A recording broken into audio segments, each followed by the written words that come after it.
Hi, dahil may nag-question pa paano daw ba maglagay ng yarn dito sa ating punch needle. So, ang gagamitin kong punch needle ngayon is yung aking adjustable na punch needle. So, napansin nyo, meron ditong screw. Ito yung ginagamit, dito mag-a-adjust para iset mo kung gaano kahaba yung needle na gagamitin mo. So, nasa sa inyo rin kung anong design naman. So, depende sa design kung gaano kahaba din yung isiset mong needle. So, for example here, flat lang yung ginawa ko dito. Flat na loop. Okay, so flat lang siya. So pag flat ang loop na gagawin mo, yung flat ang design, ang kailangan mo lang sa needle is isiset mo siya ng maiksi. Pero kung ang gusto mo, yung design mo is fluffy, katulad nito, okay? So isiset mo siya yung needle na mahaba, mas mataas. Okay? So first is ang gagawin ko is ito para sa flat. So gumagamit ako ng ruler pag ito yung gagamitin kong punch needle kasi walang size. Hindi katulad nito, may mga number dito. So, malalaman mo, dito mo siya isiset kung anong number naman yung gusto mo. Okay, so ito, gumagamit ako ng ruler. So, since ang kailangan ko lang is yung flat yung gagawin, mababang needle lang yung kailangan ko. So, i-adjust ko lang. Okay, gagawin ko lang siyang siguro nasa 2 cm. Okay? 2 cm kasi flat lang naman yung gagamitin ko. Ang importante yung design dito sa harap, hindi importante yung design dito naman sa likod. Okay? Kasi flat naman siya. So nakaset na siya. Next is kunin mo yung threader. So pinaka-importante ang threader sa punch needle kasi kung wala ka threader, mahirap maglagay ng yarn sa punch needle. So yung needle natin, papansin nyo, may butas. So meron sa loob, ito, at saka yung isa pa dito. Okay? So ang gagawin nyo lang, itong threader, ipapasok nyo mismo dun sa butas sa gitna. Okay, hanggang dito lumabas yung dulo ng threader. And then, kunin nyo na yung yarn, kung anong yarn yung gagamitin mo. Tapos, pasok mo lang sa gitna ng threader. Okay, huwag naman masyadong mahaba, huwag masyadong maiksi.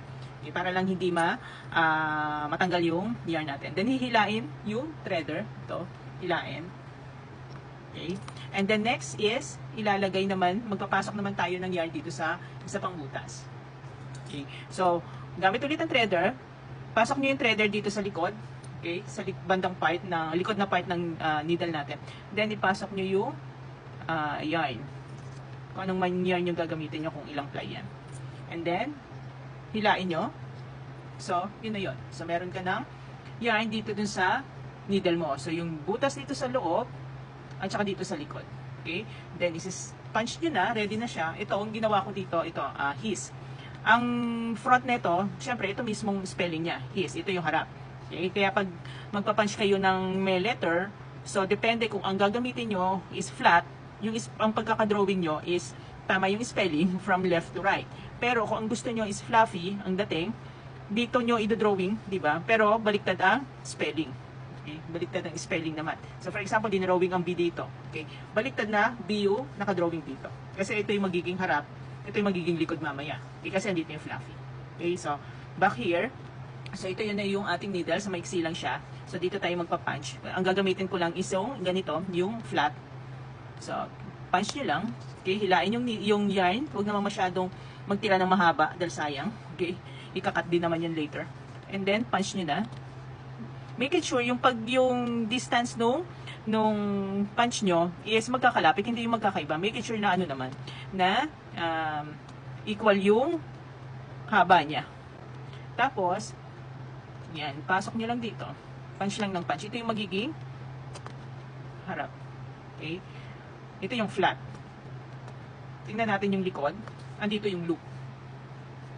Pero hindi importante yung loop dito kasi ito yung magiging harap natin. Ito mismo yung andito. Okay? Parang ito yung harap. Ito, hindi mo pwedeng gawing harap kasi baliktad yung spelling. Okay? Andito yung loop niya, pero makalat siya, di ba? Hindi mo mabasa ng maayos. Ito yung magiging harap niya. Ito yung likod. Okay? Ito, katulad nito, ito naman yung harap, ito yung likod. Yung flat naman, ayun yung naging likod. Kasi ang gusto mong design is fluffy. Ito yung magiging harap. Okay? So, yan. Ganun lang naman siya. Ganun lang din kadali maglagay ng yarn sa punch needle natin. So, kung medyo nagkamali, ihilain nyo lang, pabalik dun sa previous na punch nyo, then punch ulit kung saan yung gusto nyo dapat na i-punch yung needle nyo. So, ganun lang siya. So, make it sure na yung kamay nyo, sa ilalim, alam nyo hindi matatamaan ng needle. Kasi pag bago-bago ka pa lang, maraming tama ang aabutin mo. Ako marami akong na-experience dyan. Okay, so dito ako maggugupit. Kasi kailangan yung dito sa harap ay yun yung malinis. Walang excess na yarn. Okay, so yan. Ayan yung flat. Ito yung loop niya. Okay, so ganun lang. Ganun lang yung pag lalagay ng yarn dito sa needle natin. Okay, thank you.